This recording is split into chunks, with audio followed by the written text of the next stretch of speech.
working at that point. So our first actual like hire was him. Before we were able to hire him, we gathered our friends actually at a Irish pub, and Nice. yeah, like literally circled up 10 people and we're like, hey, Amber was making money offline. We've now done this online thing. Like these, this one retailer has said, yes, she is making money. It is working. The technology is working. Will you guys like throw in on this? And almost all of them did. One, who is an investor today, actually, like as a professionally investor, he was like, well, Baxter, if this is such a big opportunity that you're telling us it is, like, why are you not quitting your job and doing it with her? And he was like, okay, I'll quit my job by the end of the year. And so he like worked to make that happen, and we raised from friends and family.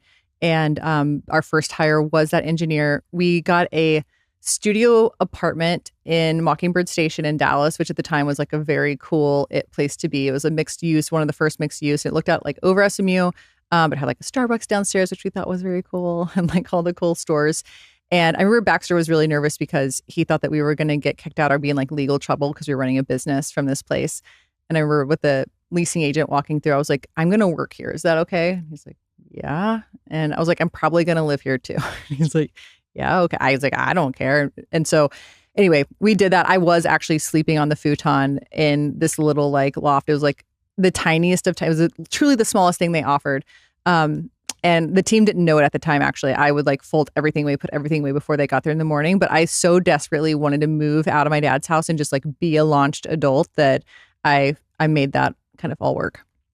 So how do you start to pick who you're hiring to build this? Because this is you got to have the infrastructure, the foundation, and also how do you choose the creators simultaneously? Yeah.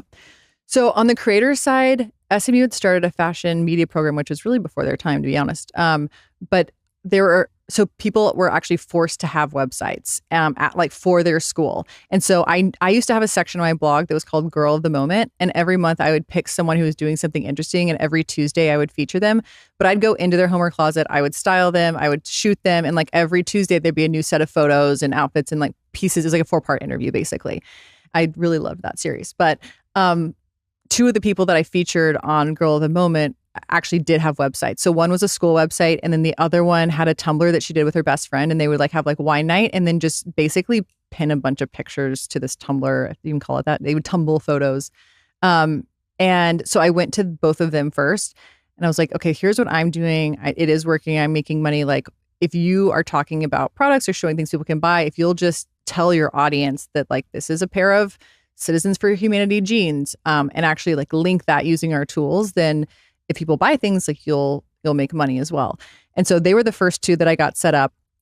I remember I wanted one of them specifically, I thought had like great taste and was like really working hard at it. And I remember going on and actually buying a pair of white jeans from her because I was like, I wanted her to see that it can, like actually work.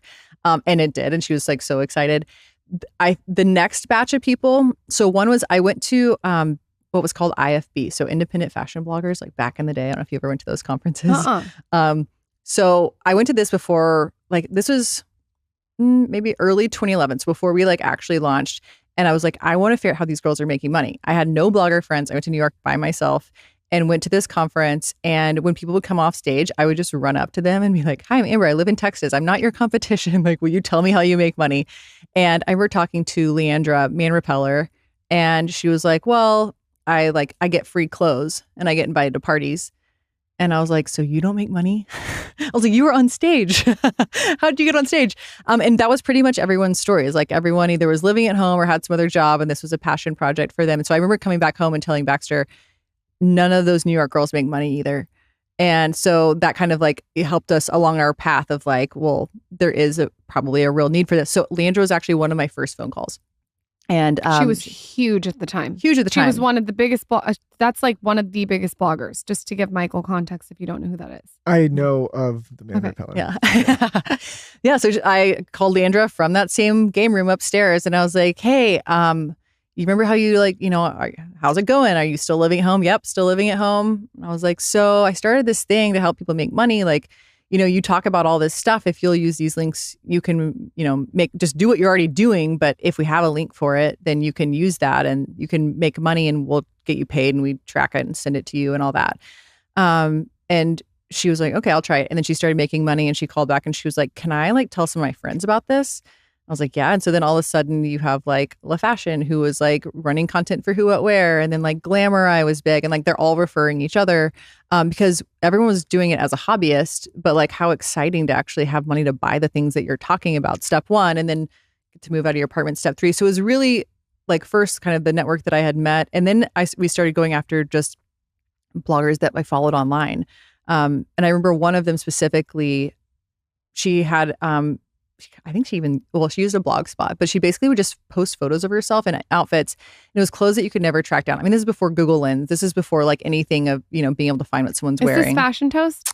Well, I don't want to say who it is because the rest of the story I'm going to tell you. But, okay.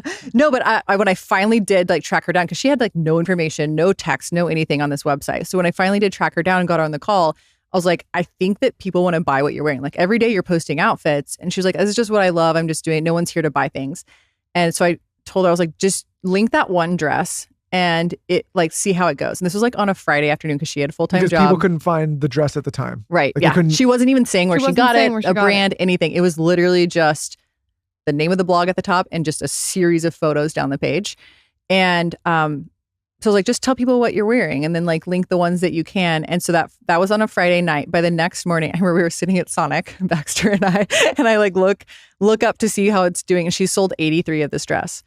And I called her. I was like, you're not going to believe it. Working at that point.